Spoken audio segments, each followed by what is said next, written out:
Are you tired of being told what to think and how to act? Well, you are not alone. In case you haven't realized it, you have an internal GPS. It knows all you need to know about how to live your life. So it's about time you stopped letting the media and the government tell you what is true for you. In fact, it is exactly that time. It's time to think for yourself. And here to make sure you're doing just that is your host, mediator, author, and lawyer, Carole Gold. Hi, it's Sunday, March 2nd. I'm Carole Gold, and welcome to Think for Yourself. In my last podcast, I said that in future podcasts, I was going to spend a fair amount of time talking about the 12 principles of power. Why? Because, well, there's two reasons. One, I have a book that outlines them. It's called The Questions God Will Ask, Prepping for the Final Exam. But the second reason is that those 12 principles are vitally important right now for each of us to get through the incredible transition we're living in. Whether it's political transformation or transition, whether it is spiritual, whether it's cultural, whatever it is, technological for sure, we are in the midst of an incredibly transformable and transitional period in human evolution. And so you need tools when you're trying to create or build a structure, a new structure that will work for you, that will be meaningful for you, for me, for all of us.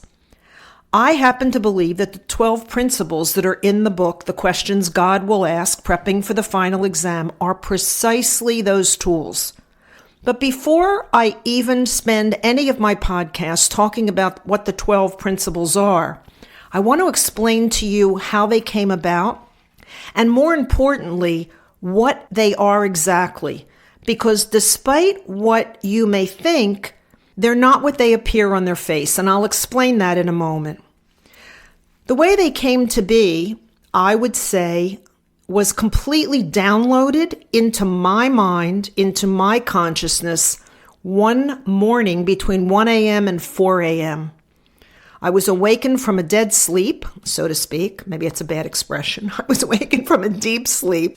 And all of this information came to me, and I got it onto the computer as fast as I could.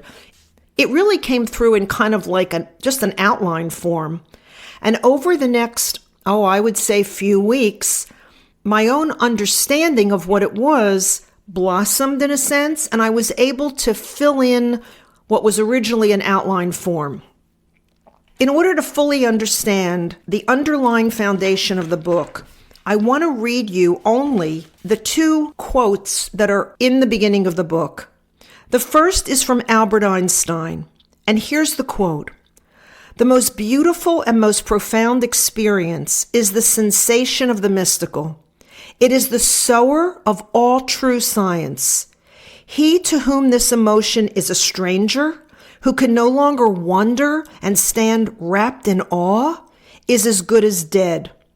To know that what is impenetrable to us really exists, manifesting itself as the highest wisdom and the most radiant beauty, which our dull faculties can comprehend only in their primitive forms, this knowledge, this feeling, is the center of true religiousness." Albert Einstein.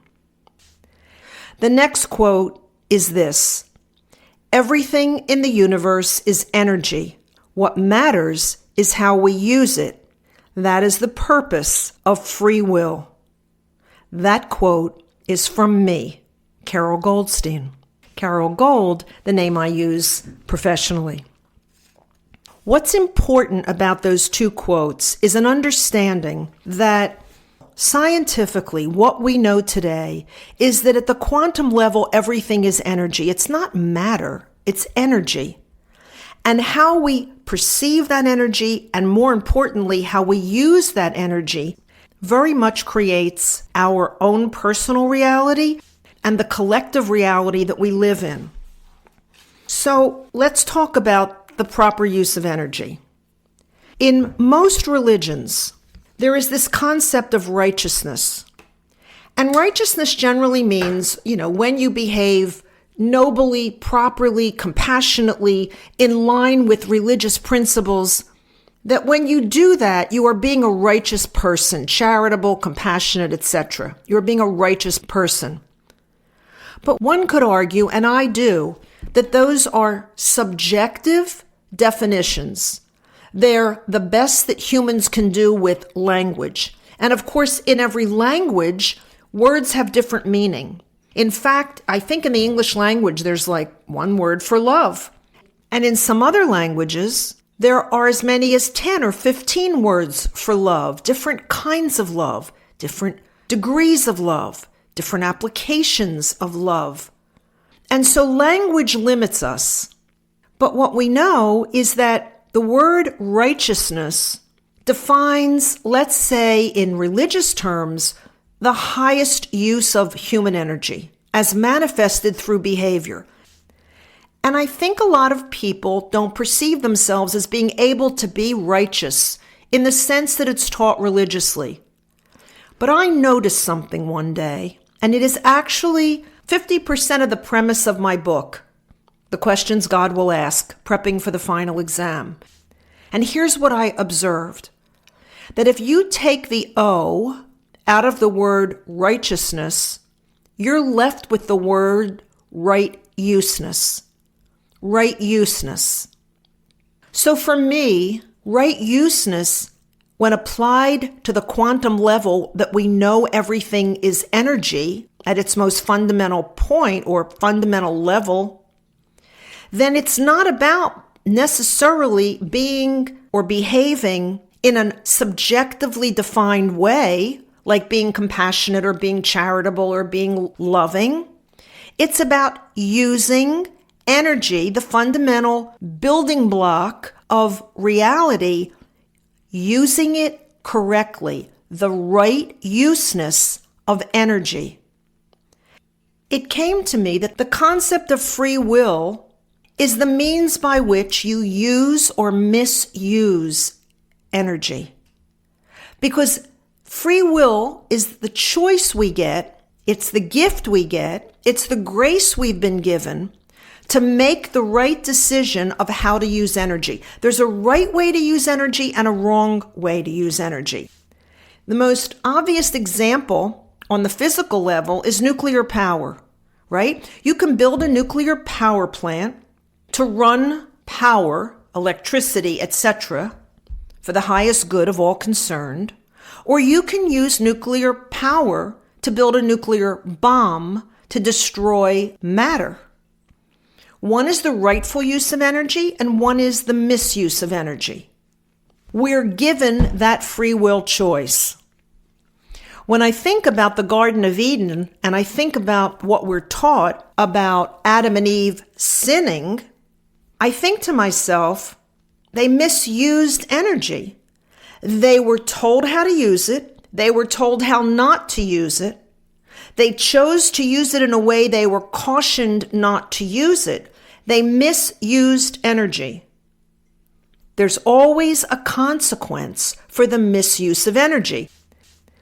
In the story, in the Torah, in the Bible story of Adam and Eve, the consequence is what we are taught about humanity, that the fall from grace, so to speak, the fall caused man to have to work for a living and women to have painful childbirth. It was the consequence of, in essence, abdicating personal responsibility for the correct use or the right useness of energy. In our personal lives, I believe we experience the same thing. We experience it personally, we experience professionally, we experience it culturally. We experience the consequences of the misuse of energy. Now, what constitutes the misuse of energy? Well, I think that when energy is properly applied, something constructive is the outcome.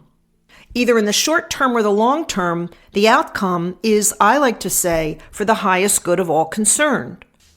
Where's the example in the physical world of the misuse of energy? Well, if you have a 220 volt appliance and you go to Europe, let's say, and you plug it into a 110 volt receptacle, what happens? Well, you short out the energy transmission. You blow up the appliance. At the very least, you damage it and perhaps break it permanently. But most importantly, you disconnect the appliance from the source of energy. That is the same consequence that can be seen in the non-physical world. Because just as there are laws and principles that govern the physical reality, so too are there laws and principles that govern the non-physical reality, the reality that we call spirituality, or what religion teaches about God and a connection to God. When you misuse the appliance, that's you, that's me. When you misuse the energy that is given to the receiver, that is given to the vessel, when you misuse that energy, and I like to call it a quantum, I like to say we are all born with a quantum of energy, and we get to use it any way we choose through free will throughout the existence of our physical life. When you misuse it, you do the same two things you do to the appliance and the outlet in Europe. When you misuse energy, when you use it for not the highest good of yourself and others, you damage yourself, you damage the appliance, you damage the vessel, you damage that which is holding the energy, and most importantly, you disconnect it from its source, from whence and where the energy came. That is our creator. That is God. That is source. That is oneness. We unplug. So let's go back to the Garden of Eden. When Adam and Eve misuse energy, what happens? Number one, they're hiding. They're shameful. They know they've done something wrong in essence. They've misused energy and they're experiencing the consequence of it. At the moment, they're experiencing the consequence because they have fear. They have an emotion they never had. They have shame. They have an emotion they never had. So something has happened to the vessel as a result of the misuse of energy. But the next important thing happens, right? What's the next thing that happens? God says, "Where are you?" In the Torah, in the Old Testament, God says, "Where are you?" to Adam and Eve. Why in the world would the creator of all that is, and particularly of those two beings, who could create everything that's in physical reality, not be able to, quote, see that which he or she created? How is that possible? It's the being of all that is. It can't find the two things it just created? No. It's not a fall as in a sin. It was a fall of frequency. Energy travels at rates of vibratory rates and at frequencies. When Adam and Eve misused energy, they wound up on a different frequency because they broke the connection to the source that is. They broke the connection to where the energy comes from, and they lowered their own vibratory frequency. Because to vibrate at the frequency of source, you have to be vibrating at your highest self.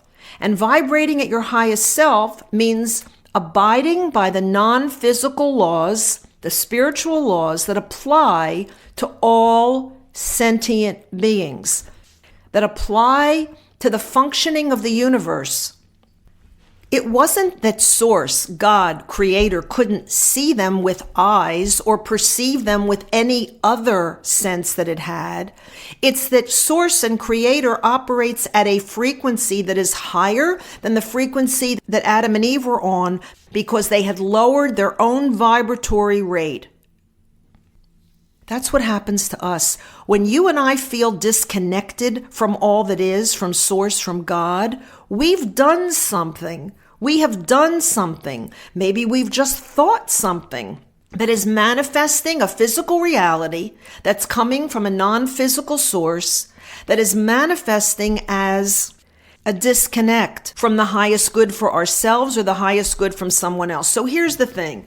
When you talk about words like love or forgiveness or allowing or joy or gratitude, when you talk about words that have definition, you are in essence, limiting yourself to an understanding because language has limitations.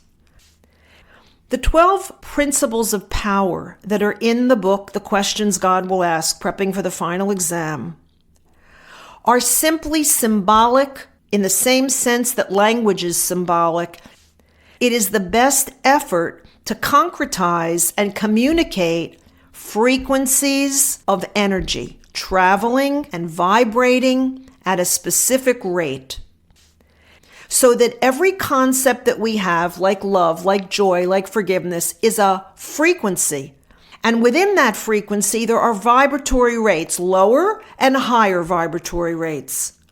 When you are on a frequency, let's pick any word. Let's pick the word forgiveness. When you're on the frequency that we call forgiveness, and you are operating at the highest vibratory rate of that frequency energy transmission, you are using energy properly. You will experience the right useness of energy. In the case of forgiveness, let's say, you'll be able to forgive yourself and anyone else for anything you perceived as harm. Because maybe your perception was accurate and maybe it wasn't. Or maybe it was limited and it wasn't able to see the full picture. And that when you look back in hindsight, the thing at which you were hurt or angry turns out to be something that actually benefited you. When you are at the lowest level of vibratory rate of the frequency of forgiveness, you're filled with anger and rage and unforgiveness, if I can use a word to define itself, and I shouldn't, but you are holding energy that is keeping you separate from that object of your hatred or your hurt, but also separate from source. And when you're separate from source, you really have fallen. But you're not sinning. You are simply experiencing the consequences of your own misuse of energy. The right useness of energy doesn't need you to be righteous. You will always be righteous when you are using energy correctly. The right useness of energy will make you, in religious terms, righteous. So in the book, The Questions God Will Ask, Prepping for the Final Exam, as I've said before, there are 12 principles of power, I call them. I want to remind you that the 12 principles, and I'm going to tell you what they are in a moment, they're simply words, the best language can do to convey and for me to be able to talk to you about the 12 frequencies at which energy transmits, and using them correctly, the right useness of those frequencies, and operating at the highest level, vibratory level of each of those frequencies will not only keep you connected to source, it will give you the life you're looking for. Because when you are in your highest self, you will be living the purpose of your very existence. On this episode, I'm not going to go into the 12 principles. I'm only going to read you the 12 of them now and just tell you the first one and what I'm going to go into next Sunday when I begin to explore these principles, these frequencies, and the specific questions, 3 for each of the principles, for each of the frequencies, the 3 questions you can ask yourself to know at what rate you're vibrating on that particular frequency.